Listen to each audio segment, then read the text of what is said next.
New day, and if you just tuned in, we're here at the amphitheater at the University of Ghana, just right behind the Commonwealth Hall. We're still waiting for the gentlemen to wake up. I've seen a few of them, doing some early morning stuff, but we're not getting the energy that we're expecting. So if you're watching us in your rooms, guys, we need you out here. We're talking about the UTAG strike that has been suspended at least for the next 2 weeks.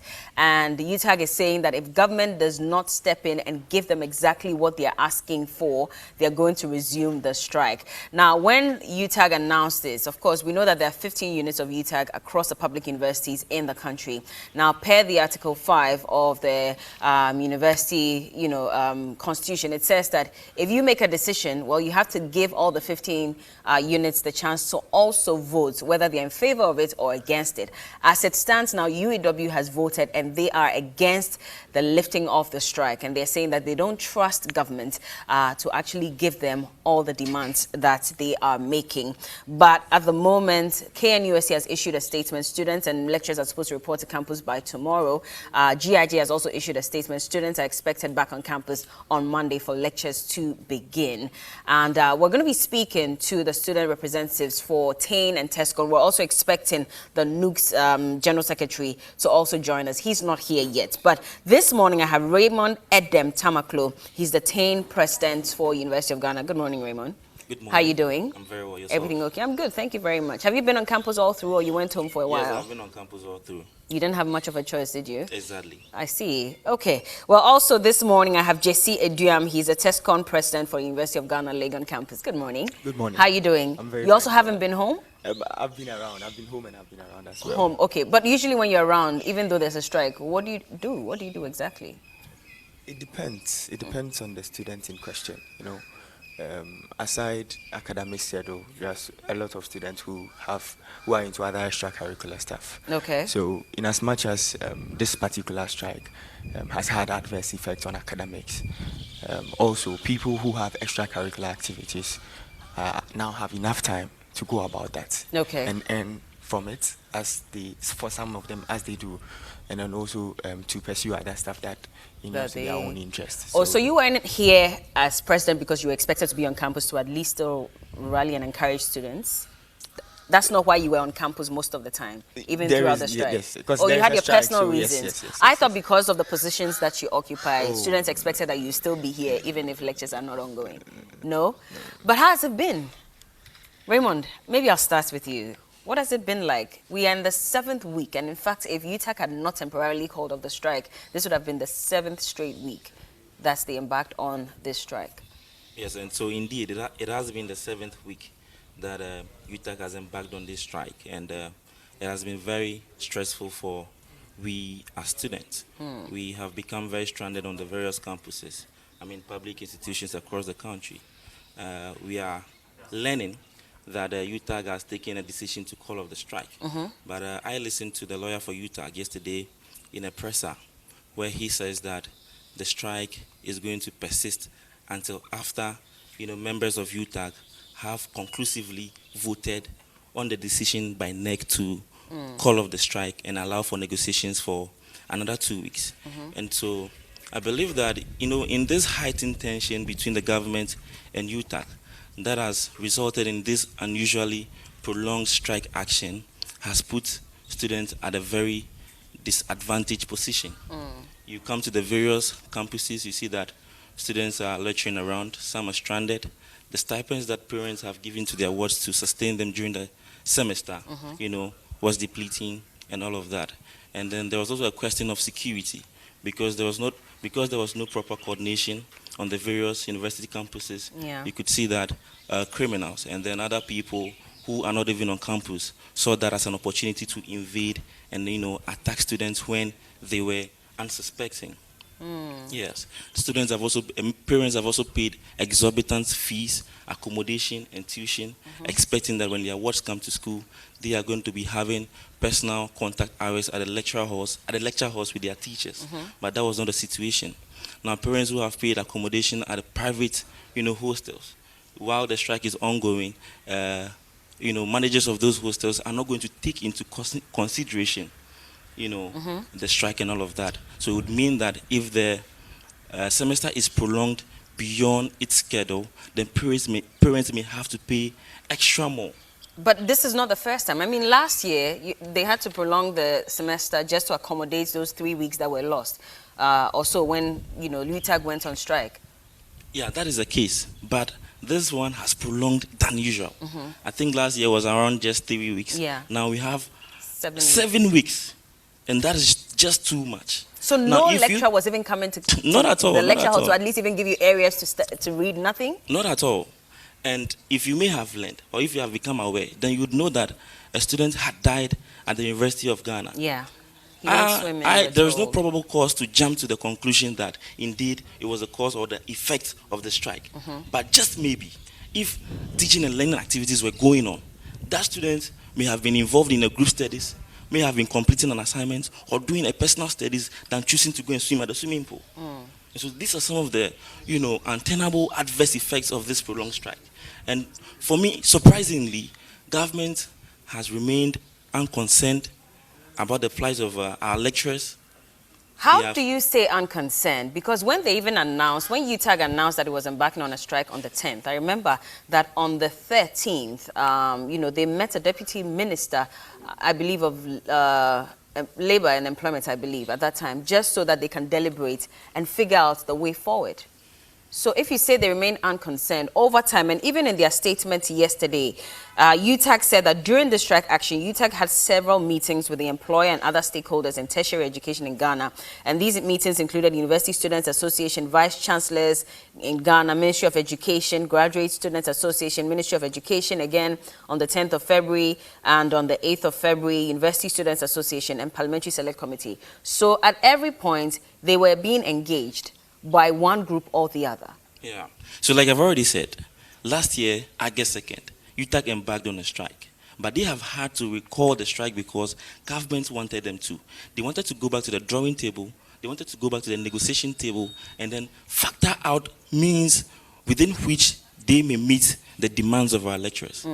But since they called off the strike, engagement with the government came to stalemate. And there was no show of goodwill or commitment to the plight of our lecturers. And that is what had necessitated this prolonged strike action.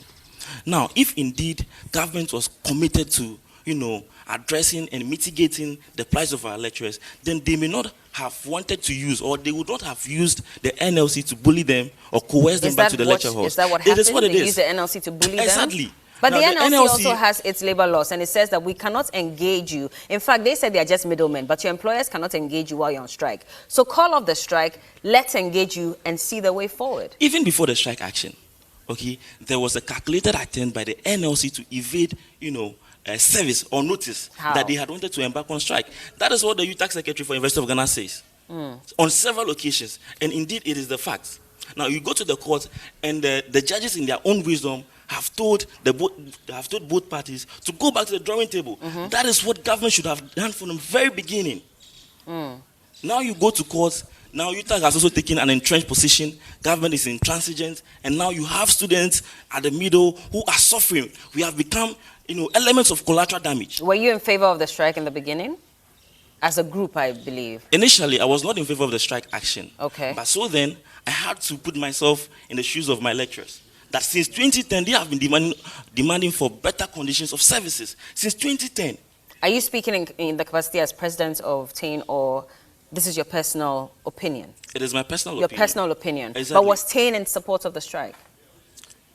TAIN, initially, let me also put it that way, was not in support of the strike. You were not, okay. We are not in support of the strike.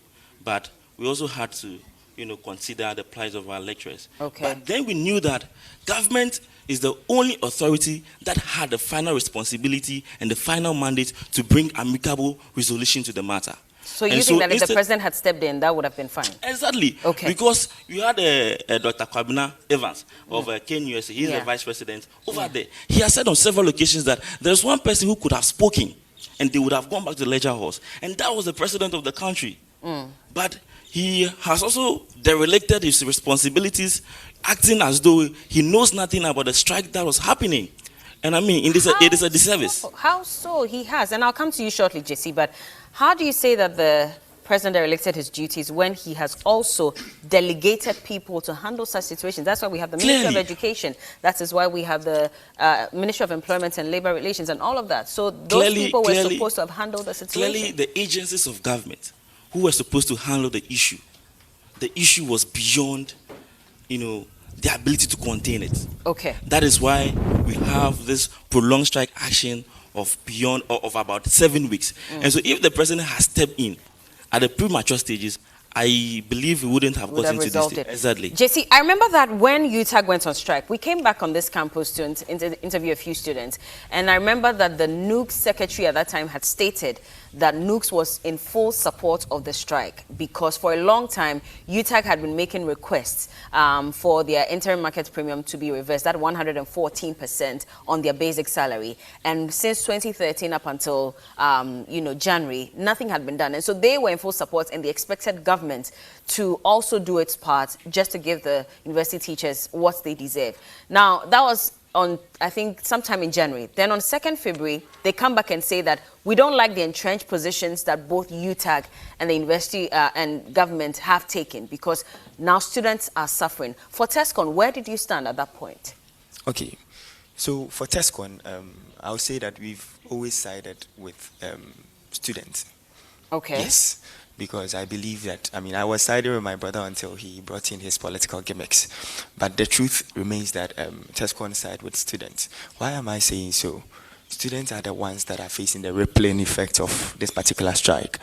Now, what has been the issue at hand? The issue is that as far back as 2012, university lecturers engaged the then President Mills that their conditions of service should be improved. Mm-hmm.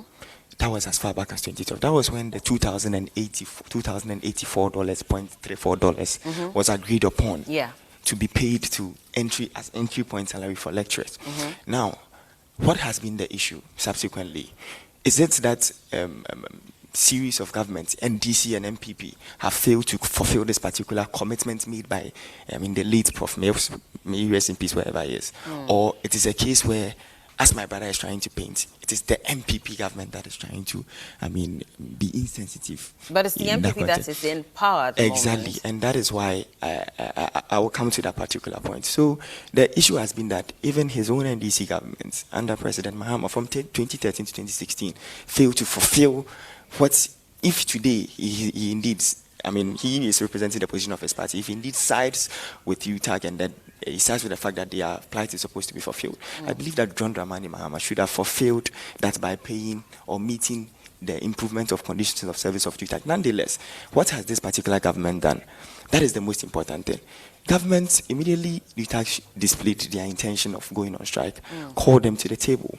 They asked that, hey, let's meet and negotiate. What is the essence of negotiation?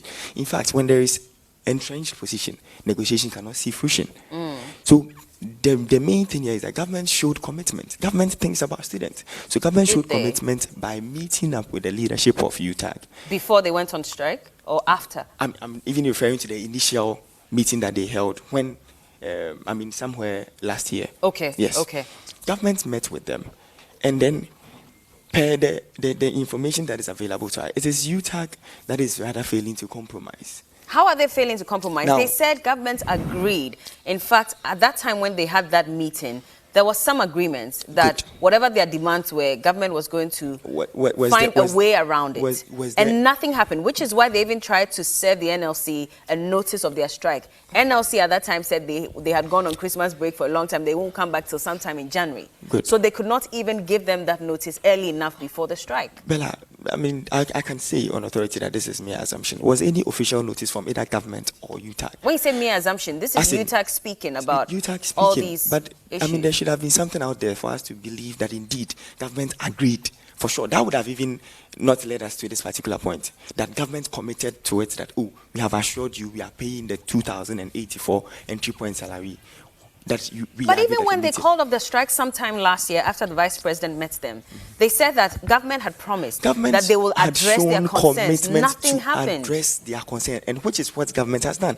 How has government addressed the government concern? has done that by meeting them, by agreeing to the fact that yes, we would want to improve your conditions of service. But the demand, the specific demands, the entrenched position you've taken is something that we do not side with. Why don't you make it progressive? Why don't you let it then be probably maybe 1,500? Or maybe 1,200 for the status, and then subsequently we meet your demands. Because it is negotiation. And what I know from what negotiation is that we all come from various points, divergent points of view, and then we come at the middle ground in the interest of the state, in the interest of the students, in the interest of Ghanaians. But if UTAG has taken an entrenched position, and it puts government at a tight corner.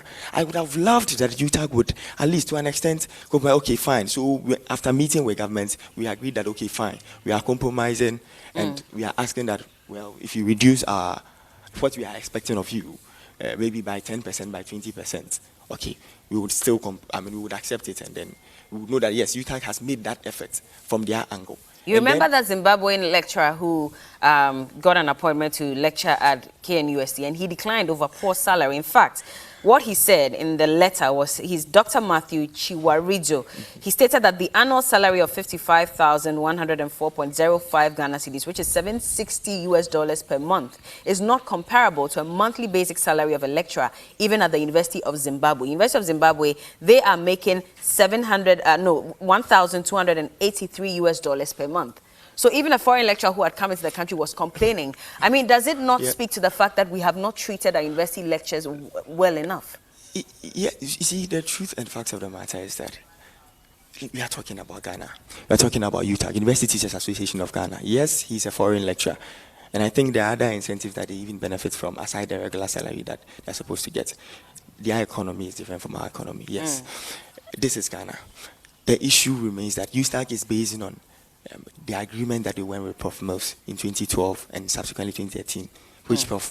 John Dramani Mahama actually failed to even fulfill, to take that entrenched position of wanting government to fulfill that particular 2,084.34 threshold that they have taken, that they are willing not to even compromise to an extent, which they haven't shown any commitment to compromising to an extent, to at least create that enabling, if you understand me, create that enabling environment for government to want to, to even put government at a tight corner that, hey, okay, because UTAG is making this level of compromise, now we will also, we are forced to also give in. But from what the indication I'm getting, government is rather willing to increase the existent one that the Zimbabwean lecturer is talking about. Okay, but UTAG is not willing to accept what government is bringing on because board. They say it's inadequate. And you see, not to get even political, but sometimes we have to go into it. UTAG at a point was even saying that if we look at the exorbitant expenditure of government alone, and yet you're not paying university teachers what they're due, then how do you expect us to compromise? Ella, the fact remains that, you see, you're talking about the exorbitant salaries of whoever. Expenditure, actually, the expenditure in fact, yes. of governments. Now, here is the case.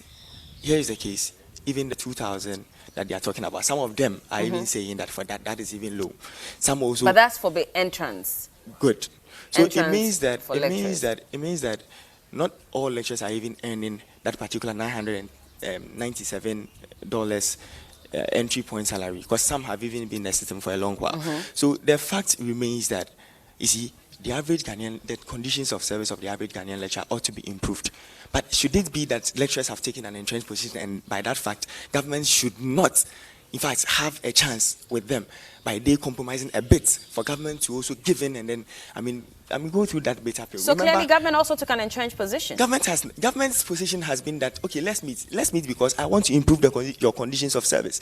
But what has been UTAG's position? No, anything but what I demand is a non-starter. Because they've been asking since 2013. Nothing has been done about it. They compromised last year and expected government to step in and do what they ought to do, and nothing happened. They didn't compromise on the figures. They didn't compromise on the particular amount. Now, you see, that is what even makes it painful for me. When my brother wanted to, go to the political dimension, it makes it worrying, because this is something that affects the plight of students. So if my brother says TAIN or NDC supports the fact that students should be on campus, and then students should face situations of idleness, students should waste their monies on food and other stuff, students should go through the stress and they stand with it without even advising. I mean, they could have even advised the lecturers to at least come as a compromise. Hey, give in a bit for government. Did you Let the speak on government- this matter? Oh yeah. I've spoken to several people on this matter that hey, UTAG should at least compromise a bit for government to so. Then if you compromise a bit, government will have no reason than to fulfill the demands you are making. Okay, because government now you show goodwill by compromising to an extent. So I believe that this shouldn't take a political dimension. Let's look at the average student. Let's look at the stress that the average student is facing. And I believe KNUST has issued an official notice ordering lecturers to go back to the classroom. So what if after the courts, what if after everything, it comes back to the point where, okay, UTAG says, we tested the law, we met with our executive council, we met with various stakeholders. Okay, now we are giving in. Now the average the peg that we actually put would want to reduce it a bit. Government agrees. Okay, so I'm accepting what you are bringing on board. Now students come back to classroom. Now, wouldn't this bring us back to square one?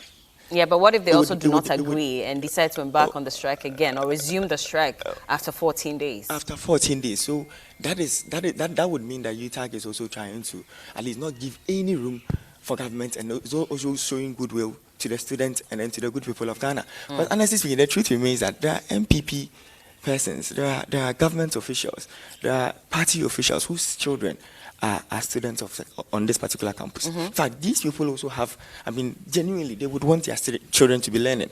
That is the case as it stands now. So it's not something that I think we shouldn't even look at it from the political point of view or from the partisan point of view. But it is something that we should look at it from the nationalistic point of view, where we know that this is a progressive thing. Okay, well, let's start with $1,500 for entry point, or let's start with $1,200, and then declare it publicly. You don't think that maybe those, suggestions may have been made in meetings where by government, by that UTAG is unwilling to compromise, because they've stated emphatically on several grounds that if that particular peg that they have set is not met, they are not going. Why is government also not meeting them at whatever threshold that they're asking? The truth remains that, honestly speaking, the promise to even peg their salaries at that particular point wasn't made by this particular government.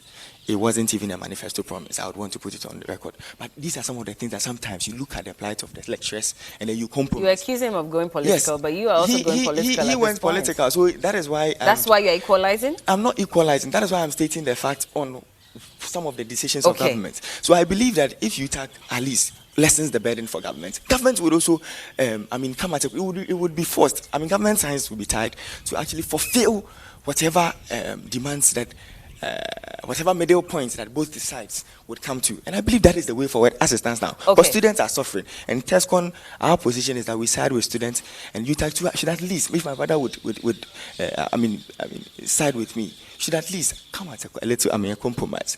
Okay, so that they will meet them at the middle ground. Okay. So that the plight of students ultimately will be fulfilled. Let me come back to Raymond. I don't recall, and please correct me if I'm wrong, I don't recall hearing Tain, University of Ghana, speaking on this matter openly. What I remember is Tain UMAT, and they were even talking about the likelihood of the University of Ghana, the public universities shutting down after 21 days, if the lecturers were still on strike. And so they were asking for government to address the welfare of lecturers so that universities don't shut down. But I don't remember hearing from you, the president, or even Tain, University of Ghana. No. Okay, thank you very much.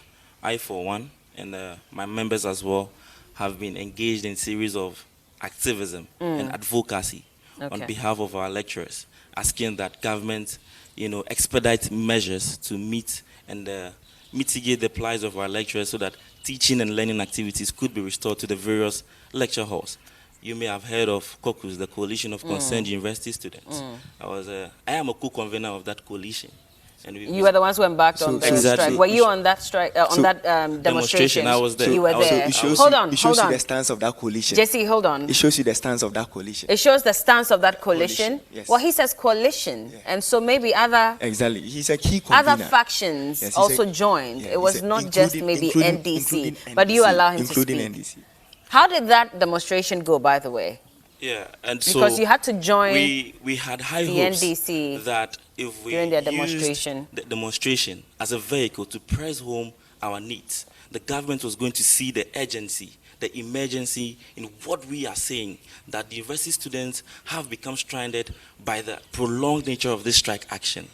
But it's been a week and over since we embarked on that demonstration, and we've not had any fruitful or positive response from government. Could it be that you were swallowed by the Yentua demo because you had initially planned to go on a demonstration some days earlier before the Yentua demo, and then there were some misunderstandings here and there, so you had to join them. And there were concerns that if you're joining Yentua demo, then that also puts a political cap on what exactly the coalition of concerned students are doing. And secondly, if Yentua demo is on e-levy, then it drowns your concerns about the UTAG strike and, of course, asking governments to address those concerns. Yeah, and so the decision to join the Yentua demo was not one that was taken by conveners or members of the caucus.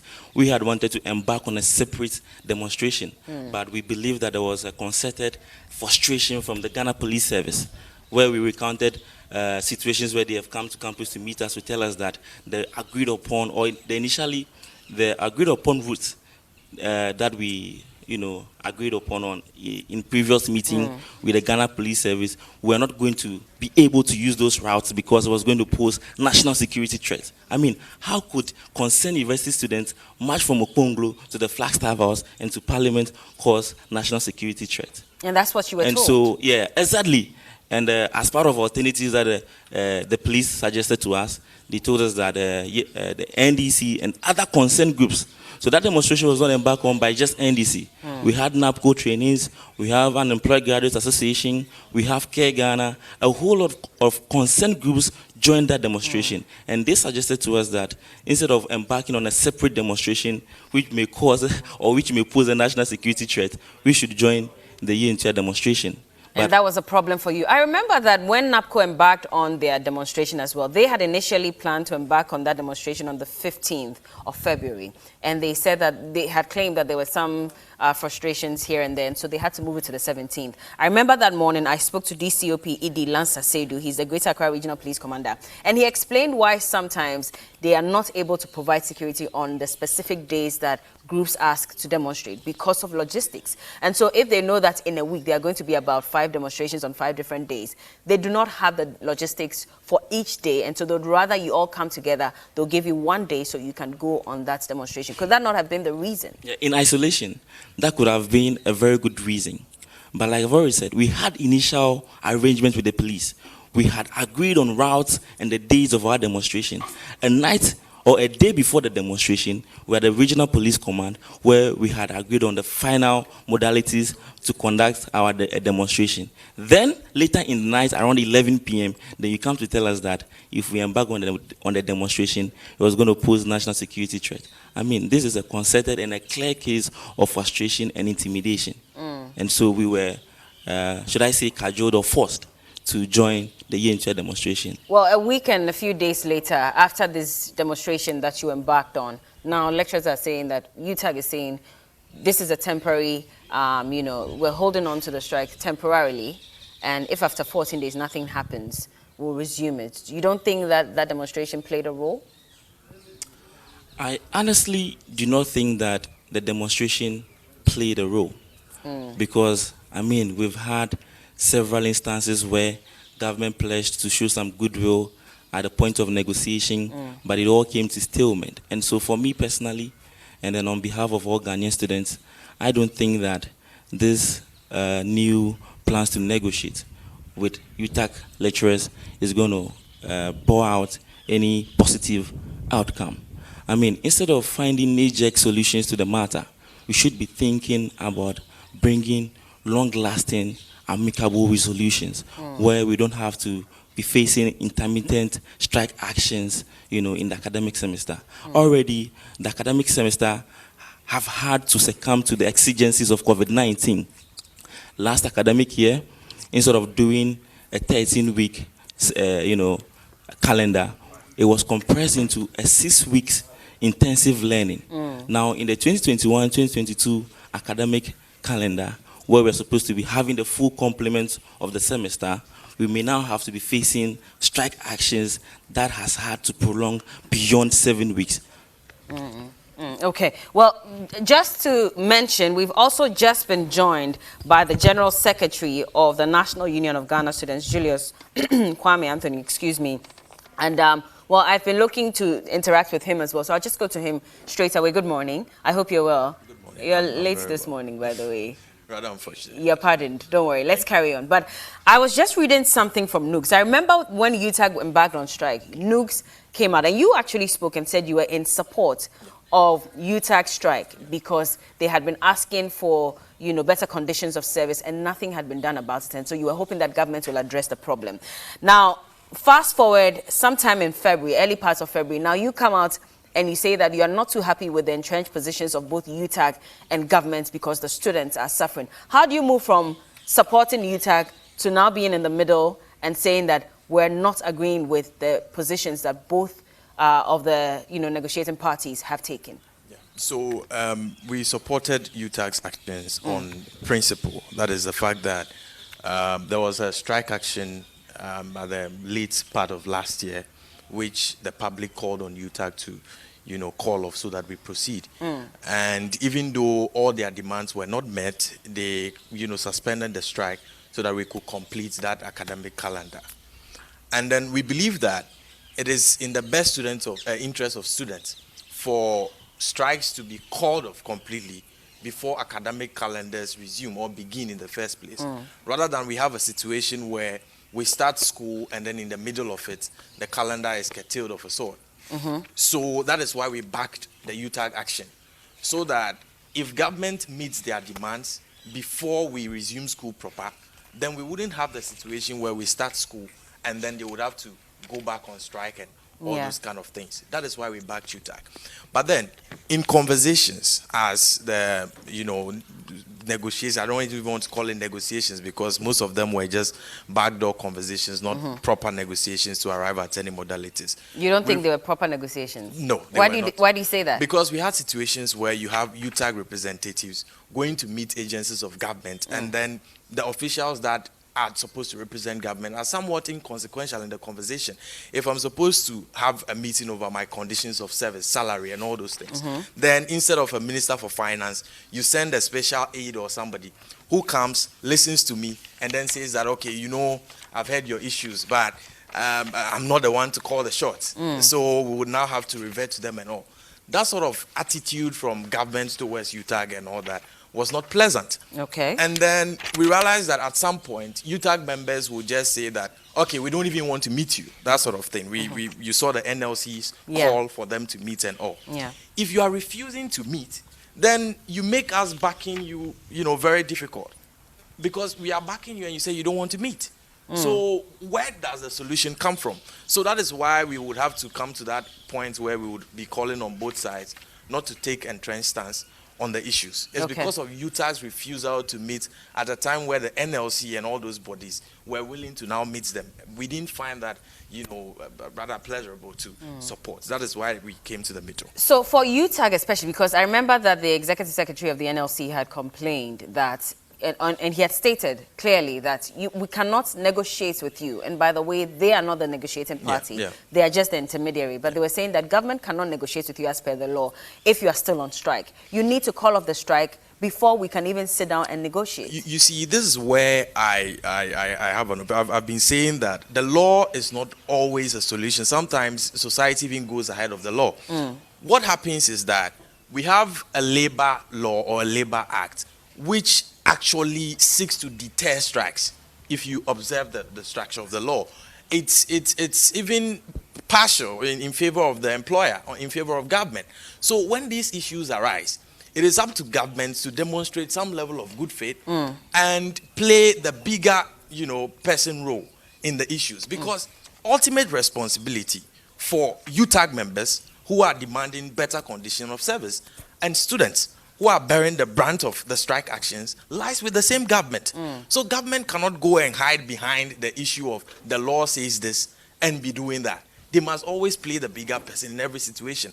Because in the first place, for UTAG to arrive at a strike properly so-called, they would have to go for, arbitration and all those things, which they wouldn't even be willing to go. And if they go on the strike, let's look at even the state of the law. If you realize the judges were not willing to make a ruling because of one factor, the court doesn't like to shoot itself in the foot. If you take a situation and say UTAG is in contempt, for example, how do you enforce that contempt? do you arrest all the UTAG members across all campuses? It's completely impossible. So, given those situations, government was supposed to play the bigger person role, which they were failing to do. They sent deputy ministers at certain times. You don't think that was good enough? Oh, please. The decision is taken by the minister. The laws are clear on those issues. So if you send inconsequential officials, yes, sometimes how do you call a deputy minister in minister's position inconsequential? It's inconsequential in the issues when the deputy minister can say, but you know, I am not the one who calls the shots. But at least he's listened to you and is going to relay that information to... I am not the one who calls the shots. Those comments were made. I am not the one who calls the shots. So it means he's completely inconsequential to the conversation. It's problems we want to solve. Not just we are listening, we are, you know, playing by, what do you call it? I don't know even what to describe it. You try to sort of like hide behind technicalities of a sort to frustrate the other parties. It doesn't work that way. Government must always realize that ultimate responsibility for all these things lies with them. So if UTAG members are going on strike, if students are complaining, all those things come right back to government. And they shouldn't be behaving in that way. That is why we stood by UTAG. And it is not as though our position changed that we don't stand by UTAG. We still stand by UTAG. But when the NLC issues come and all that on matters of law, where you should at least go and meet. Please use the microphone for us, we cannot stand by them, you know, not wanting to meet and all. That's why we took that position and asked them to go. But if you read our statement very well, you come to that point where we were saying that going to court is flawed. You know, the NLC dragging them to court is completely flawed because it's not a solution to any of the issues. So basically, that is what resulted to our position. But if you give me the opportunity, I want to correct. I was listening to my brother Jesse Eduam when I was coming. I want to correct a certain impression he was given that the UTAG issue is a matter of this government or that government and all. And I want to bring him back into perspective. The facts of the matter is that... Don't worry, hold on. I'll let you respond. Hold on. I'll let you respond, Jesse. Hold on. Sure. The issues in question is an issue of a certain market premium, which has to do with labor market surveys being carried out and all these things. Labor market surveys are carried out by autonomous bodies like Statistical Service and all those things, which have nothing to do with who is in government or anything. And the government agrees at a certain point that they are supposed to be taking 111% of their base salary, 114% of their base salary as premiums, which was frozen at some point. It was frozen in 2013. Good, frozen in 2013. Good. That has nothing to do with who is president or who is not, because. But which party was in power at that point? It was the NDC. Definitely. But that is why I wanted to come in. Jesse, I'll let you respond. Please hold on. Don't worry, hold on. Yeah, the reason why it has nothing to do with... it was Raymond's statement? In response to Raymond's assertion, his line of argument. Okay, I'll let you come to that. So the reason why it has nothing to do with Party A or Party B is because the issue of premiums is still in perspective. And government does not even deny the fact that they need to pay premiums. So it's not as if this government is saying payment of premiums is not something they were supposed to do, and it is something that the SY government did and it's affecting all. But they halted it so that the labor market survey can be conducted. And then that is what will determine who gets what. That's what I was getting to. Other surveys were conducted which were not implemented, including the 2014 one. When? Then subsequently 2019. Including the 2014 and then and the 2019. there was an agreement. Okay, there was an agreement that you are supposed to conduct a survey and bring the report by end of 2021, which was also not met. So all these issues about the immediate cause of the strike actions and all those things cannot be in any way related to issues of, you know, this government or that government, because the immediate strike has a bearing on the conduct of the current government, which we don't need to even be going back to this person. But it started from 2013, and so we cannot absolve any political party at this point. That is why I don't even want a conversation to go to this person. This party or that. The immediate cause of this particular strike action has nothing, absolutely nothing, to do with when it started, when it didn't start. The immediate cause is the fact that we had an agreement, bring a market survey report so that I know my condition, my state, how valuable my services are, and if I deserve you know, premiums or not. Okay. Which you fail to do. Let Jesse respond to that. So my initial assertion was in relation to the political angle that my brother was coming from. Okay. The truth remains that, you see, just as Julius is saying, let's all not be political about it. And we'll all be on one side. Let's all care about the students, the average student. And then I've already stated the position that I am coming from. You see. But earlier you had said that UTAG rather had taken an entrenched UTAG position. has taken an entrenched If you position, cared yes. about the students, I don't think that you should have leveled blame at the doorstep of any of the UTAG has negotiating taken an side. entrenched position, and I believe that is unfair. Looking at the background, I've stated earlier, I mean, looking at the background of the situation, and for my brother to even, I mean, try to spew the fact that UTAG should maintain whatever position that they held in 2013 and in 2014 after several reviews. A point of correction, I did not say that. You are siding with UTAG. I did not Are say you that. siding with the strike? I am telling you. Are you siding that with UTAG? I am telling then you. let me finish. Hold on. Then let me Hold on. finish. Hold on. Let him just quickly respond to what you... He is going political. You see, students have been stranded on campus Exactly, for over and 7 that is weeks. what we don't want. Okay, government has the final Exactly. responsibility. Government has the Exactly. final authority. Exactly. I have already mentioned that last year in August, Exactly my point, UTAG my had brother. gone on a strike. Government promised to go on the negotiation table, have Exactly, discussions, and they went. bring amicable resolution. But they went. those conversations went into stalemate. Okay. But then in Very- 2022, Bella, instead of Bella, meeting the very price of electric- our lecturers, Bella, it is my time, Bella. Okay, hold on, don't worry, don't worry. I just wanted him to respond to what you had just said. NLC comes out and says that the strike action is illegal. Okay. They proceed to court. Point made. Let's go back to Okay. GC. Now, did the court indict NLC for that particular assertion that they made? No. What did the court say? No, the court told them asked to that go back. UTAG and NLC should go You back guys, to the because negotiation you filed a table. case and you didn't And know that is about what should but- have happened from the very beginning. But eventually, NLC stance wasn't illegal, the Bella. court also granted that interlocutory injunction against the, UTAG to ask them Good. to call off the strike. There's one Good. more motion that's yet to Exactly. be held, Exactly. to be heard, by the way. Exactly my point. So you see, NLC wasn't wrong with whatever stance that they took. But There the are truth- concerns that government was hiding behind the NLC to bully UTAG. No, Exactly. government wasn't behind. Has government ever met UTAG? Yes, government has. Has ministers what of has state, been the appointees outcome? of Raymond, government, please hold on. sector appointees of government met UTAG? Yes, they have. What has been the situation? The situation has been that UTAG have an entrenched stance of whatever remuneration that they are claiming, that government should fulfill it at all costs, regardless of whatever, regardless of they considering compromising or not. Their stance is very, very simple. Government should fulfill whatever they demand. You see, initially I didn't want this issue to even be about, because I mean, I also care about lecturers. I didn't want this issue to even be about whether government should fulfill the plight of lecturers and blah, blah. No. But you see, looking at this unexpected situation, I talked about the fact that, hey, this UTAG increment thing wasn't even a manifesto promised by the NPP.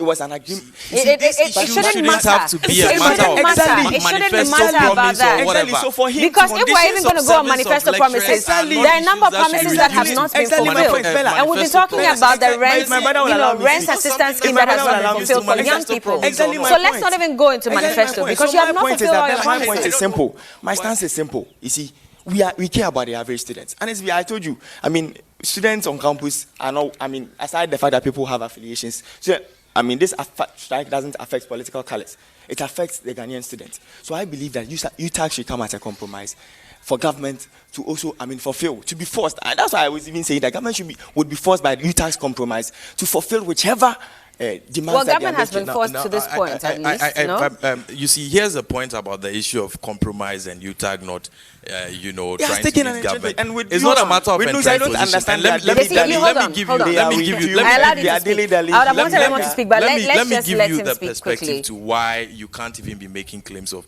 UTAG taking an entrenched position. Now, here is a certain aspect of your a salary in general that you are supposed to be taking, which has been frozen by government, regardless of which one it is, for years. And there's supposed to be a labor market report. What government does is that government formulates policies based on the labor market report to determine the market premium of the profession in perspective. Now, government delays when the report should come. That is technically denying the lecturer the premium for some period. You understand? When And was the lecturer- report supposed to let be? me- Jesse, let me please finish. hold on. And the lecturer expects to have been taking this premium since 2013. So if I meet you in 2019 and the report upon which my premium is supposed to be paid first came, you delayed its implementation.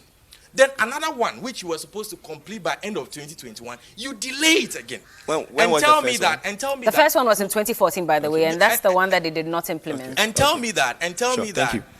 you. Now the report is just here. I am yet to read it. Take a copy. Go and read your copy. And in fact, come and advise me. That's what they did. Told the lecturers that they should take their copy, go and read it, and come and give them advice on it. Now, you are now coming to wait for me, the lecturer, to come and give you advice. Before you now prepare a cabinet memo, go to cabinet, seek cabinet approval, adopt a policy, before the plenary sits on it and approve. The lecturer knows very well that all these delayed tactics is to deny them the thing for that period. And while you are doing this, why shouldn't they also hold you by the balls? Okay, Raymond, let me bring you back in because you were earlier responding to some concerns that were raised by JC, and then we'll move on to another conversation around this same topic still. Yeah, so thank you. You see, JC is rather trying to equalize. You see, this matter, I am like, not trying like, to you equalize. see, this JC, matter, please like, allow him. Delve JC, to the political. Please allow him. Please allow I him. beg- Please I allow beg him. you, please. He This is says not he's a not matter trying of to time. equalize, by the way. that's what he's doing, referring the NDC and all of that. You see, that is not what Ghanaian students are Our interested position in. should have You been. see, JC, please allow him to speak. that is not what Ghanaian students are interested in. What we are interested in is the prolonged nature of this strike action and who indeed has the final responsibility. At whose table does it lie? Does the responsibility lie to ensure that teaching and learning activities are restored to our lecture halls? It is the government. It is And UTAG. UTAG has a different story. UTAG's story is that government has remained intransigent. Government has remained nonchalant. That government has remained unconcerned. That when UTAG declares that they want to go on a strike action, then they use the NLC as a bully dog and declare the strike action as illegal. That's an and allegation. then NLC proceed was also going by and the then law. The and then Constitution, by the proceed to way. court. NLC was going Without by the any shred labor of law, and evidence. they're saying that and then you proceed cannot to go on court. strike. Now the courts in their own and still wisdom and negotiate. knowledge, the courts in their own wisdom and knowledge advised again that the matter should be settled outside of the courts. Now, if these litigations were not going on, or if government had tried to expedite measures to even meet the demands of our lecturers halfway, Which they have I do not attempted. think that this strike action would have prolonged to about 7 weeks. Now, I've already mentioned some of the rippling effects, immediate. Let's look at the long-term rippling effects. We already have a situation of unemployment in this country. People who have had full complements of the academic calendar over the years for 4 years, and they are still out of employment. Now, I'm in level 400 now. When I was in level 200, 2019, 2020, that academic semester was truncated because of COVID reasons. We have had to complete the semester through online means. 2020, 2021, when I got to level 300, instead of doing 13 weeks, we had to do 6 weeks intensive learning.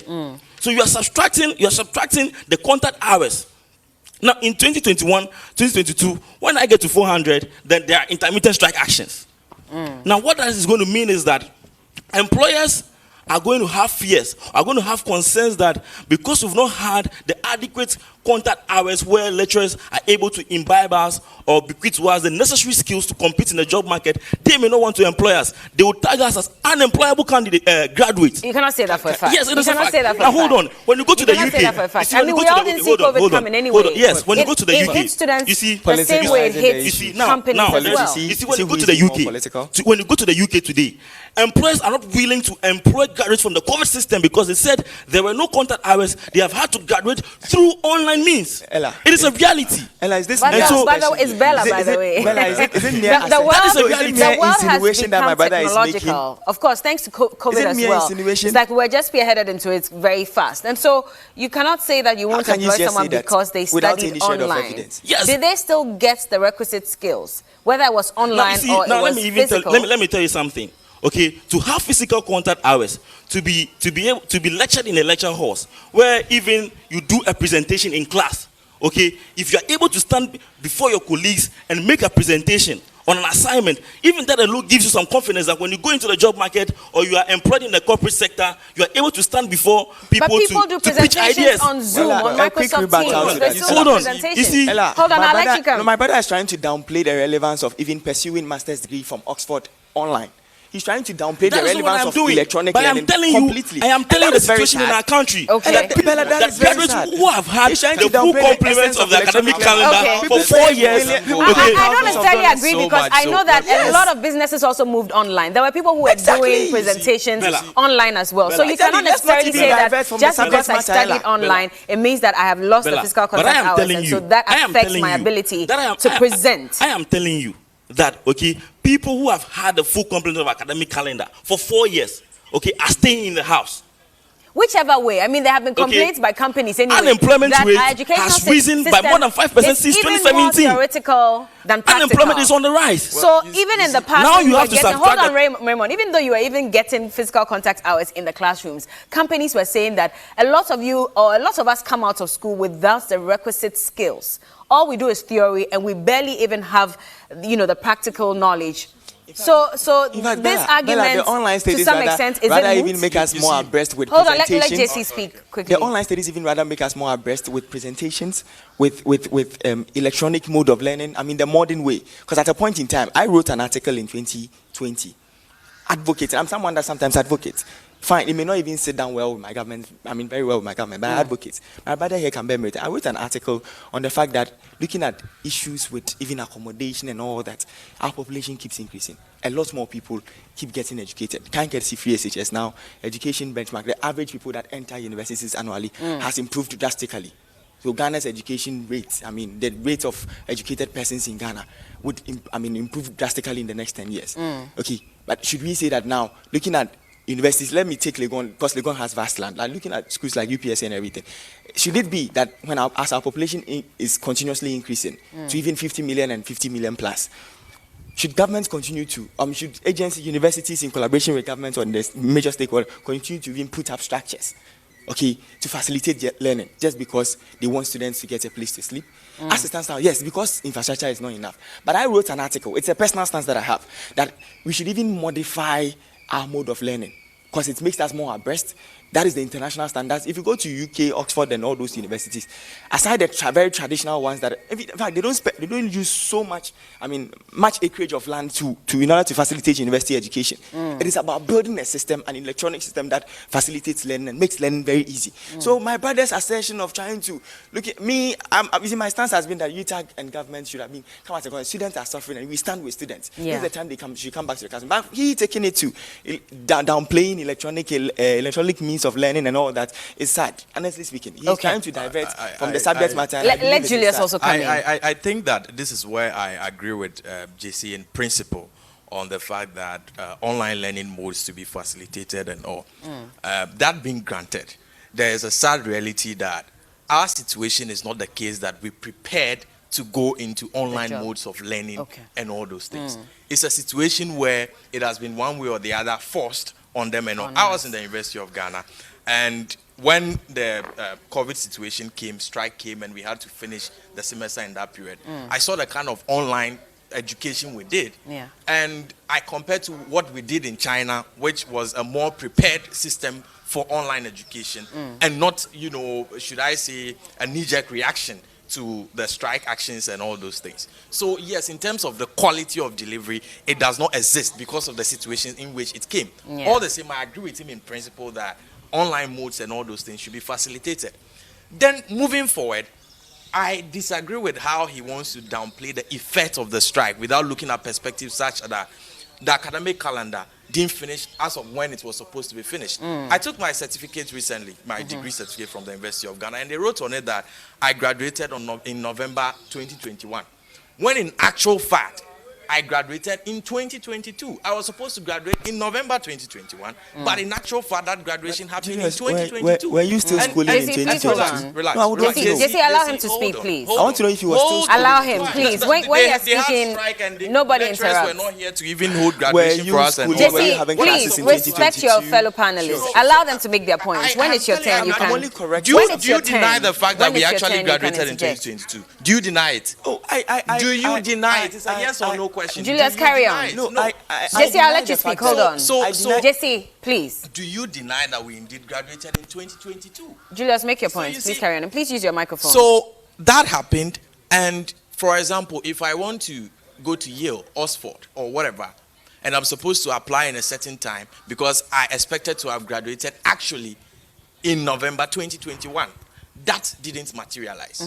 So are you saying people wanted to go to Oxford, did they not also make exceptions? But it took my time. I know people who have applied for Oxford and Co. Who had their degree certificate to apply with. They have applied. Please, people applied to the University of Ghana here. They were told that they are the university, they know whether you have graduated or not. They were looking for attestations to do that, and they were denied here in the University of Ghana because they actually do not have their certificates. Bella. So if things had moved according to the actual time, if government had made these considerations, that the time that people are spending in school is long, overdue, it's not what they were supposed to be spending, and took some action, then people wouldn't have lost those opportunities.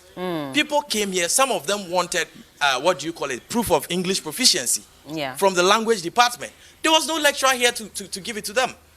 So all these things affect students. So whereas we want to encourage online modes of learning and all those things, it shouldn't be a situation that online modes of learning is a knee-jerk reaction to a certain situation which has been created by government. And then we ignore all the other effects that it has on students. Okay. We cannot ignore them. I would want to respond to some factual inaccuracies here. I would want to put it to my brother that, as at January 2022, were you still schooling in UG? Have I graduated? Yes or no? Have I graduated? Were you still? No. Yes, I was technically a student because I've not graduated. Oh no! You can't say you were done with University of Ghana. A student. In fact, I was using Bella, the University of Ghana hospital. I was using the Wi-Fi. All those things that a student would have done. I had been even locked out. I don't know if he was using a sister's. I was not locked out. I had been locked out. You had been locked out. Yes, because I was done with school. Records are there. I left Legon in September. One person at a time, please. I left Legon in September. Julius, okay, I understand. Any You've University made of your Ghana point. level 400 student who is watching JC Eduan right now. No. It's a bit fact lie because we all graduated in 2022. Okay, point made. Point made, JC, make your point as well. Okay, Julius, please hold your horses. Please allow JC to also build some allow credibility. JC. My brother is trying to Don't worry. in the eyes of people. Don't worry. I won't You've made allow your it. point. In 2022, My brother is trying to. Understood. My brother is Allow trying JC to to speak as well. So it shows you his stance. If indeed he knows what he's saying is true, he would have allowed me. But the fact is, Julius, please hold on. So the fact remains that, you see, we left Legon in September 2021. That is the fact. That is the fact. And you see, Bella, the fact is that it was UG, it was the system of UG that decided to actually shift our graduation to January. I'm telling you, which wouldn't have happened No, if the please, strikes Julius. and let me continue. Because, no, you see, the whole COVID thing, the whole modular thing, UPSA actually embarked on the same mode of learning. And ask him when UPSA students graduated. You tell us. No, UPSA students graduated somewhere in September or November. Somewhere October. That was when they did their graduation. So it holds no water for him to actually say that I left Legon. Julius, please hold on. It doesn't hold water.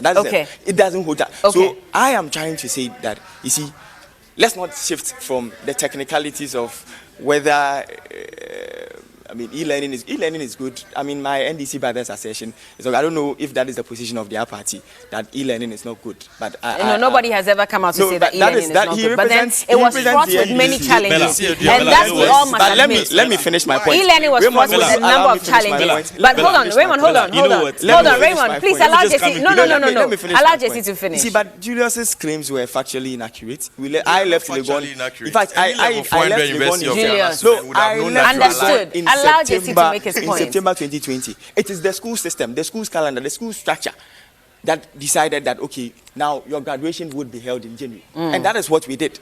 It was because it is UG. Which was without consequence of the COVID. Okay, Julius. No, KNUST graduated. Please. KNUST students graduated in 2021. Okay. KNUST left, and then with the Oxford thing, I believe it's clear that he's trained in the eyes of Ghana. Okay, well, anyway. Bella, let me finish this. I have friends who applied for Oxford and are waiting admission. And they got all the documents they needed. Exactly. They had all their degree certificates. They had their degree certificates and all that. Exactly. What JC graduation our batch of University of Ghana students was done in January 2022. Bella, will he allow and the me? certificates are still being released. Those in College of Sciences, Kolebu students, as of now, Bella, he's just throwing that in the eyes of Ghanaians. Julius, you are throwing that in the eyes of Ghanaians. No, let me. I've still not gotten their No, certificate. let me make my point. JC, hold on. You let JC just land. Julius, we understand. You let JC land. JC, I'm giving 30 seconds to land so I can bring Raymond in. Political position and the stance of the Nukes general secretary. How is he being political? My friends in Julius, friends in school Julius, as of today. Otherwise we'll turn off your microphone. Please allow JC to speak. Why are you lying in public? JC, speak into your microphone. Julius, I'm going to turn off your microphone. Oxford ended their admission in January. And you know someone know someone who I can call him right now. And they apply with their degree and everything complete. The same certificate that they are now if you would receiving. permit me for the first time. How did he get his certificate early? How did he get it early enough? Oxford ended. Julius. Who have access to Julius. unless there's any such. Oxford ended the admission. Julius. He doesn't want me to speak the Technical, facts. help me He here, doesn't want me please. to tell the truth. The fact remains that I can call someone on phone right now for the first time. There is no need for the about person that. to confirm. And that was every level. Okay, the microphone. And that will Okay, prove whatever so you they know are guessing. someone who actually Yes, Oxford ended the applied. admission. And when did he get his certificate? When did Oxford end the admission? When did he get his Oxford end the certificate? admission? Okay, these two don't want me to. Raymond, come in. brothers go about. Hey, Raymond, please turn off their microphones for me. Raymond, come in. You see, Bella, you see. It's okay. It's okay. It's okay. We will investigate. Let Raymond come in. You see, Bella, so it appears that Okay, Bella, Raymond. so it appears that Jesse has an affinity to making reference to political polarization instead of tackling issues head on. Okay?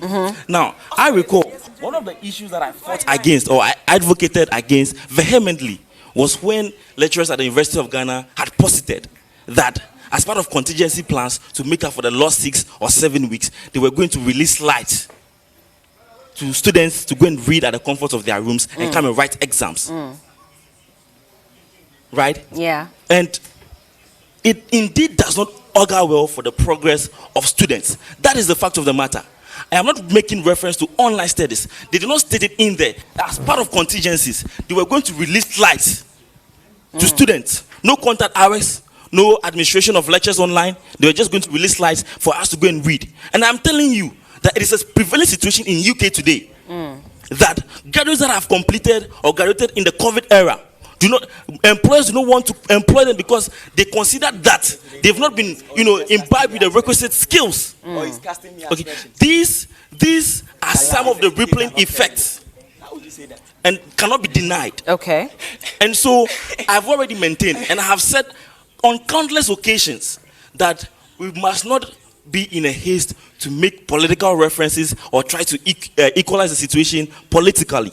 Now, the only person that has, or the only body that has the final authority, the responsibility to bring amicable resolution to this matter is the government of the day. Okay. Let me ask this question because, again, per the statement that was released by UTAG yesterday, they said that following this, members evaluated the entire strike action with the aim of reaping the full benefits of improving the conditions of service of its members. The NEC of UTAG also considered the impact of our industrial action on our students and the appeals from student groups like NUGS, UZAC, and GRASAC. Yes, the general public, of course, former President J. Kufuor, Chancellor of University of Mines and Technology, and Sir Sam Jonah, Chancellor of University of Cape Coast, and the National Security Minister on behalf of the President. There have been concerns that the student unions across the various public universities have become toothless bulldogs. In the past, if students' unions spoke, lecturers would listen, governments would listen. But in recent times, you don't carry weight with the statements you make, and so you are looked over and decisions are made whether or not you have an input. Well, I would want to respond to that since I am the General Secretary of NUGS. And before then, I would want to make an appeal that if TV3 can fact-check some of the issues that have been raised so We far will. and put them out there so that we see the credibilities of the things that are being put in public television. Now, to the issue of student unions becoming toothless bulldogs or something. There's one thing that fundamentally a lot of people are not understanding. In the advent of our democracy, when we transition from military rule, where the target is to only one entity, the military government, where everyone says, okay, the government is not doing well and everyone thinks that is it, or the government is doing well and everyone thinks that is it, has sort of changed. Now we are in a situation where there has been the introduction of a lot of civil society organizations, one political party activist groups and all those things. That is why you will find me a news general secretary in the middle of a TAIN president and a TESCON president. So you find these situations where the student movement has naturally changed without cause of, student leaders. How do I tell JC Eduam to stop defending the MPP government blindly? How do I stop Raymond Tameklo to stop, making arguments even when they don't wash for the NDC blindly, for example. Let me Please, allow him. No. I think it's a No. I know this. Don't worry, I'll let you all respond. I'll let you all respond. Hold on.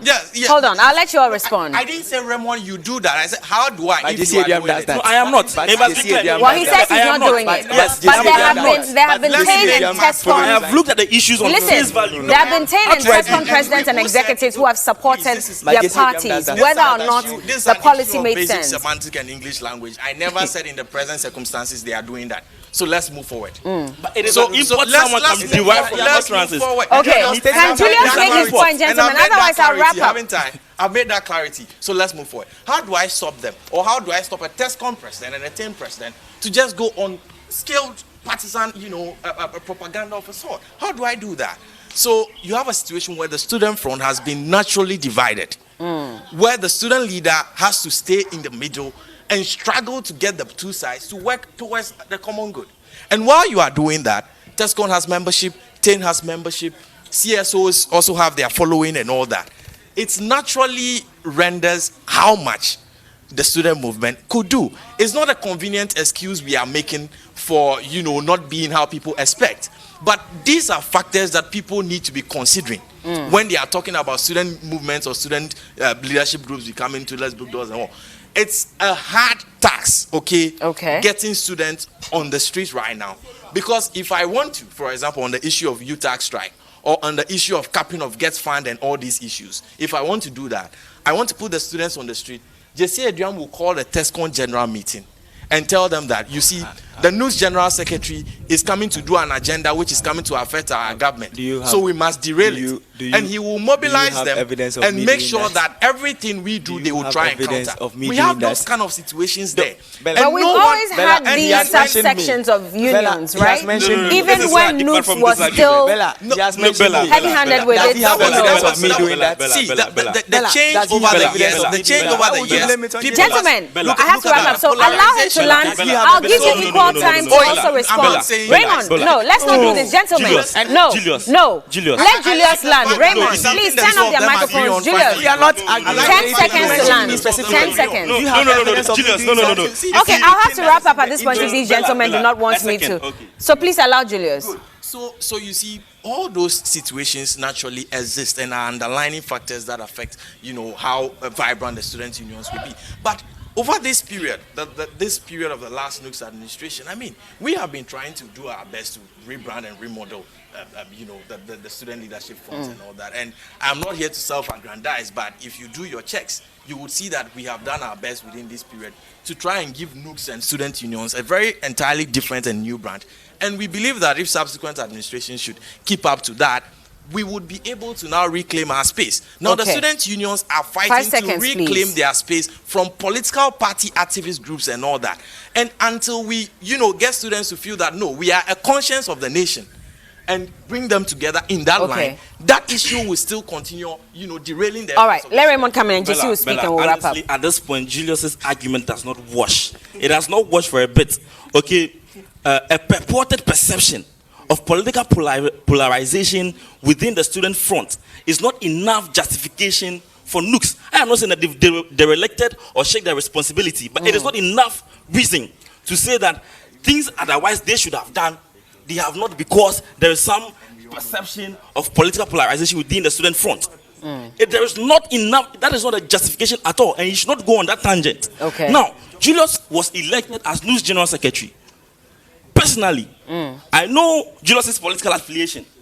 Okay, the NUPS president, I know his political affiliation, but I was there at the Congress grounds to vote for them because I believe that they could best serve the interest of the Ghanaian students. So and so at all they don't times, belong to your at all times, party. you see, at all times, that must be their immediate and genuine consideration, the interest of the Ghanaian students, and not a certain purported impression of political polarization within our front. Have they lost their hold on government, on lecturers and issues that matter? I for one, in this prolonged or this impasse between the lecturers and the government, I for one have been very displeased by the approach of NUPS on the matter. I believe that they could have done more. They could have, do a lot of things to hold government's feet to the fire. Like what? A lot more. Like what? You see, Like you see, the point is that Just state one so that I can move to JC so we wrap like up. what we did as caucus, they could have organized Ghanaian students. You see, government has been intransigent on the matter for so long. Even UTAG itself, was not, finding its way or navigating its way around government. Now, students have had to intercede themselves. They have had to intervene because at the center of it all, it is the student that suffers. Okay, and so as representatives of students, there are several vehicles that our constitution makes available to us to, vent our grievances as Ghanaians. So they should have rallied students to go on that demonstration? Yes, okay. I thought they should have done as a bigger and as an ultimate vehicle of students. Why didn't you do it, Nooks? Well, Jesse, I'll come to you, but please, briefly, I have to go. Yes, so let me state fundamentally why Nooks would not go on a demonstration in this particular instance. It's because I told you earlier, Bella, that the issues from start, we backed UTAG in principle of the fact that they called off the strike at a time to make things work for us. Okay. And then we supported their stance on the new strike action to force government to act. Then in the middle of it, there's a call from the court and all these people that sit and talk, which UTAG has refused to do. So if I should go on a strike action, let's be principled. On a demonstration, who should I demonstrate against in this case? We said we back you. We want them to meet you halfway. They went to court. And on the basis of the law, we agreed. We even, in the statement I wrote, I said, granted the fact that, the law favors government side, it is not the way to go for them to go to court and all those things because we want conversation, which UTAG, which we were backing, now refused to make happen. You could have gone on behalf of the students. So who should I go and demonstrate? No, demonstrate against both UTAG and governments. Could you not have done that? But when we were trying to call them to negotiate and talk, when we are on demonstration. On your show, Bella, Jesse, no, you're not allowed to speak again. Jesse, no, Raymond, no, please. Jesse, give him a second, speak. and then he wouldn't speak. Oh, you have nothing to say again. No, I have something to say. So please go ahead. Okay, don't sure. worry. So, Bella, I mean, my brother touted that he knows the affiliation of some of the executives of Nooks. I would have loved he had actually, when I asked my brother his affiliation. That is not an improvement. That was not an import of my submission. It doesn't matter. Let's carry on. Let me talk. I think it's irrelevant to the conversation which side you belong to. The fact is that, Bella, I will provide you.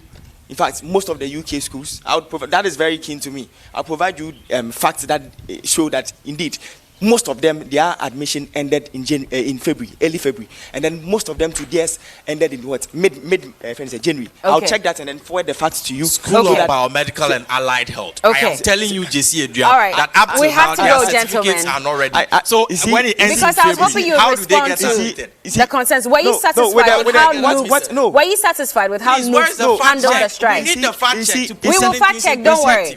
Where is the fact check? I'm saying JC Adrian. Don't worry, we'll do it. We need the fact check. Were you satisfied as TESCON with how Nooks handled the strike situation on behalf of students? Okay, Bella, this is, they are in Nooks. Okay, I believe that, you see, Nooks should ultimately be pursuing the interests of students. Ultimately. Do you get it? Yes. And then if Nooks would pursue the interest of students, it means Nooks would have to side with people like us who are advocating that UTAG should come at a compromise to meet government's level of, their willingness to compromise. And not governments giving in to UTAG's demands? If it was that easy, governments would have done it a long time ago. Okay. Including the NDC government. All right. So what's Bella, my last point? Bella, my last point is that there is this school of thought that there is this school of thought that there is this student advocate group, COCO's Coalition of Concerned University Students. Bella, the fact remains that time is up. The fact remains that that particular coalition of concerned students is made of NDC people, and then they are the ones that have been advocating and be making noise. Do we have time or not? Be making noise on these strike action and then. All right. Well, do we have time so I can just briefly? No, our time is up. We have to go, unfortunately, gentlemen. I'm so sorry about that. But quick one. So I don't make the decision. My producer says we have 5 minutes. 5 minutes. My Nooks brother says he came here for the E-Levy. Well, yes. Let's go to Raymond. His affiliation. Let's go to Raymond. So with all the conversations about E-Levy, are you not my affiliation? What is wrong with you? Don't worry, Raymond. We have only 5 minutes. Are you going to use that argument? Raymond, what's your position on E-Levy? We've heard from the finance minister. He says that we do not have money in our coffers. If we don't pass E-Levy, our economy is going to crash. We cannot afford to go to IMF at this point because then they will decide how we run our economy. And we are blessed. We have the natural resources. We should be able to generate revenue internally. So let's go with E-Levy. What do you say? Bella, You see, I believe that the ordinary Ghanaian cannot, under any circumstance, be held liable for the inefficiencies and the ineffectiveness of our finance minister and the government at large. Okay, when you speak about e-levy, okay, even for our consideration as Ghanaians, what form of tax is e-levy? Okay, we have 5 tax regimes under the 1992 constitutions of Ghana. We have corporate income tax, we have personal income tax, we have value added tax, that is the consumer tax, we have import levies, and then we have excise tax. Yeah. Under what category does e-levy fall? Now, if the government or the finance minister is able to point to us exactly what category under which the e-levy falls, then we can have a sound conversation. Okay. Now, you don't tax capital, you don't tax investments, you don't tax withdrawals, you don't tax savings. But these are the things that the e-levy is trying to tax. So if, for example, I have paid my tax on my salary, then I decide to withdraw into my Momo account, I am made to pay a tax. Now, if I decide to convert that into a capital and send to someone at Kumasi to bring me goods in Accra, I am made to pay a tax. That is a form of double taxation, and it is not done anywhere. Okay, but there's a reason why government says they're introducing. I'll give you time, don't worry. So, that is even multiple taxation. Bank of Ghana said that there was a growing online trend of sales. So, between February 2020 to February 2021, over 120%, there was an over 120% increase in the value of digital transactions compared to 44% for the period February 2019 to February 2020. So, total value of transactions for 2020 was estimated to be over 500 billion Ghana cedis compared to 257 billion Ghana cedis in 2019 and 78 billion in 2016. Now, Finance Minister says that all these transactions, we're losing out on that money, which is why we want to widen the tax net so that we rake in some amount, at least some 6.9 billion that we can use for roads, infrastructure, to provide jobs for young people as well. And yes, if that is the intention, then let's find locus for it. Because it is very clear that in our tax principles, the way and manner within which you want to implement the tax is an affront to the various principles of our tax regime. Okay. Now, beyond that, land on this for me, so I bring it in. Let me just quickly land. The government is saying that 6.9 billion is all we need to, push infrastructure or development in our country. Now, revenue projection for the year the 2022 fiscal year is 100.5 billion. Okay. Now, expenditure projection, that is in terms of amortization and servicing of debt, is 45 billion. Okay. Compensation or payment of salaries is 35 billion. And then we have statutory payment, which is 31 billion. If we make the summation of all of that, that amounts to 113 billion. And so we are still going to have a deficit of about 12 billion. Okay. That is after you have collected your e-levy. So where is government going to, have those resources to attend to the other expenditure? Julius, and that is also an affront to the Fiscal Responsibility Act of 2019. Okay. That's sort to subject. No, let me just finish. That's sort to subject government within 5% of expenditure. Point made. Okay, Julius, are you for or against e-levy? Extremely against e-levy, and I am very happy about the perspective Raymond took, and I agree with him completely. So I could just focus on other perspectives now.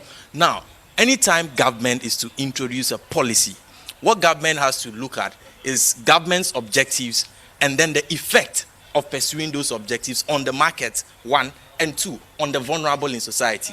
That's what government has to look at. If we look at those principles and look at the implementation of e-levy, government's target does not satisfy those principles. This is why. We have the electronic transactions levy, which is supposed to put 1.75. Now they said they want 1.5% on transactions which are already in existence. And then they claim that the transaction would be on only transactions that are more than 100 Ghana cedis in a day. The vulnerable group in Ghana, are they telling me that people who transact 200 Ghana cedis are not part of the vulnerable group? That cannot be true. And well, they said about 40% of the transactions of people that were sending money, it was below 100 Ghana cedis. And that is why they pegged it cannot the be vulnerable below 100 Ghana cedis. It does not necessarily make the case that the vulnerable are the ones below. Let me make this analysis for you. My mother sells donuts, okay? My mother sells donuts. And the daily profit she will make on those donut sales is about 50 Ghana cedis. But she will have to acquire the flour and all those things at about 300 Ghana cedis and all that. The 300 Ghana cedis which she will transfer to the seller of the flour, the sack of flour, is not hers. But immediately she makes that transaction in a day, government taxes her for transacting that, is she not still a vulnerable group? Because what she actually earns is 50 Ghana cedis. So how do you justify that? Simply because she transfers 300 Ghana cedis. Now, the reason why this thing does not satisfy those principles and would not even create jobs through UTAG and all these things as government is claiming is that other colleagues in Africa here have tried this e-levy. Let's look at Uganda. Yeah. We will look at Uganda. When Uganda implemented the e-levy, similar to what we are doing, it failed. Yeah. Took mobile money transacted out of business and all. About 80% reduction in transactions, by the way, Uganda, even at 0.5%. Can you listen, Jason? Let me make my point. About 80% reduction at initial implementation. And Uganda, then the Ugandan government. Please allow. Uganda had planned. Please, JC, no, Adrian, behave yourself. You're on national television. Talk, have a way. Then the Ugandan government decided that, okay, we are no longer going to implement a wholesale the way we are doing. We are now going to put the tax on withdrawals, which is 0.5% of withdrawals. What that resulted into is a situation where higher income earners, about 48% of them, changed their transaction route to banking, direct banking transactions. And over 57% of those that are classified as vulnerable groups, lower income earners, quit the platforms completely. In Ghana today, we can boast of 441,000 mobile money transactors.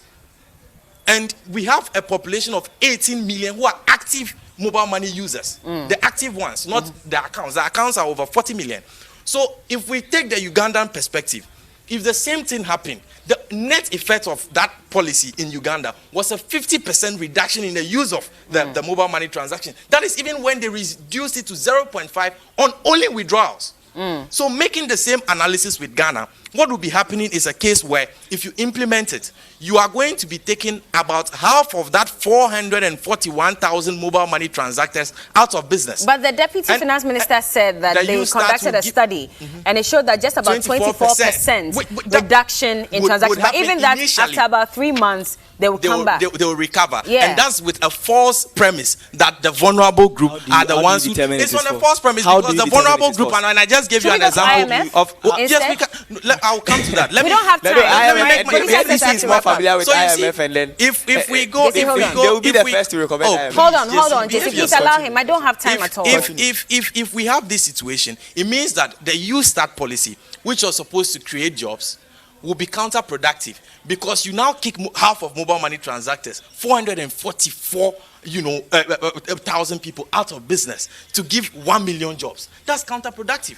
Then let's come to financial inclusion. We don't have time. Let's come to financial inclusion of the vulnerable groups. They completely quit the platforms, unlike the higher income earners who have banks to resort to. They don't, because they don't even have bank accounts. So they are removed from the digital economy. Okay. All these things are counterproductive to government's efforts to digitization. Should we go to IMF? When we went to IMF, there was a freeze on public sector employment, by the way. Yeah. Should we go to IMF if there's going to be probably... Mark Esibi Yeboah, yes, advised government to go to IMF and told them that there was completely nothing wrong with going to IMF when the time calls for it. So at this point that we are, yes, they should go to IMF. They'll control the way we spend. And there are other ways too. Government has given tax holidays to multinationals and all.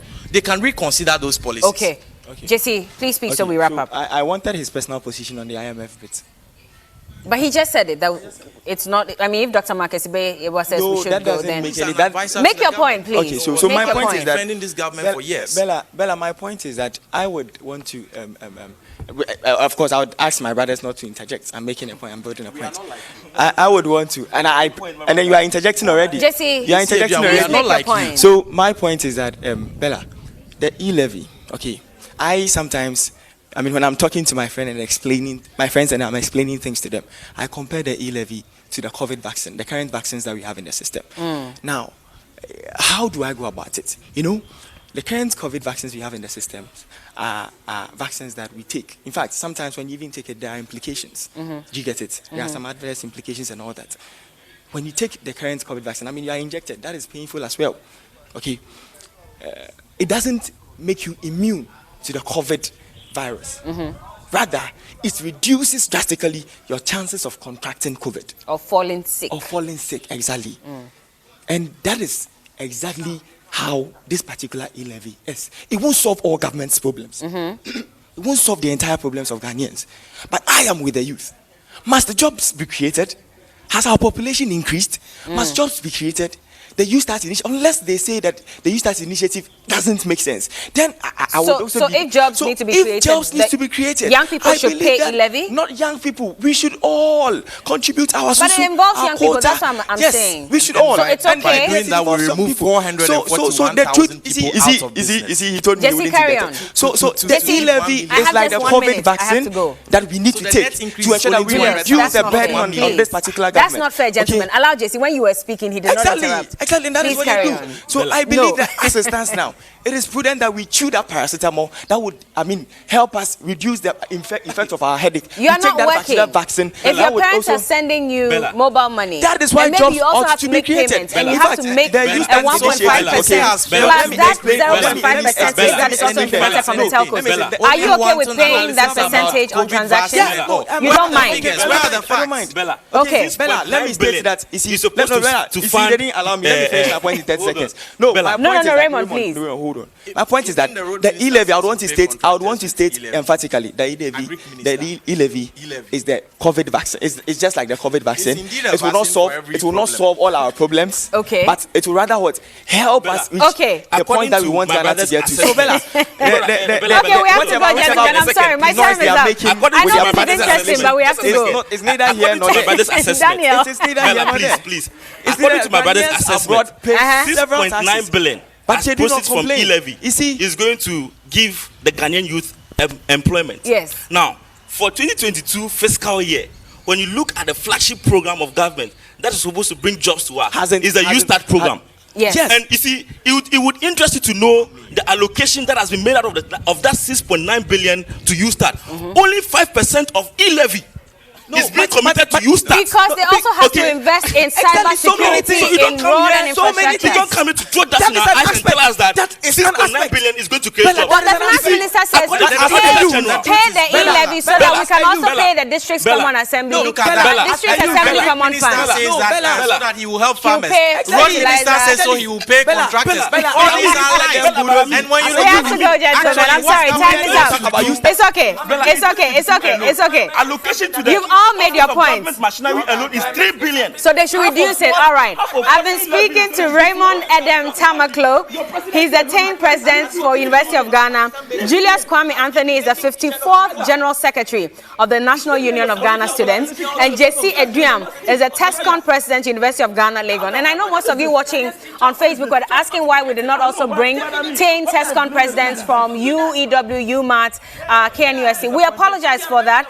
We hope that will involve a lot more of your leaders from the other campuses so that you can also share your perspective on various government policies and decisions that have been made. But at least up until now, I hope that we've been able to at least project their concerns, whether it's individually or pair the stand of the various unions. Later, we have an exclusive with Dr. Ransford Jampo, and he is the General Secretary for UTAG here at the University of Ghana. He's had a lot to say about the strike over time. And just this week, we saw a video of him on campus in his yellow quad bike with the guys here at Commonwealth also giving him fans and all of that. The strike has been called temporarily. What is his take on all that has been happening so far? And the fact that UEW says they've cast their votes and they are against the calling of the strike, even if it's temporarily. We'll have that conversation. We also have Camido joining us this morning on the show. So look forward to that. All that and more right here on TV3 New Day. We're coming to you from the amphitheater here at the University of Ghana. And we're taking students' perspective on the strike, on e-levy, and many other issues. We'll be right back. Keep watching.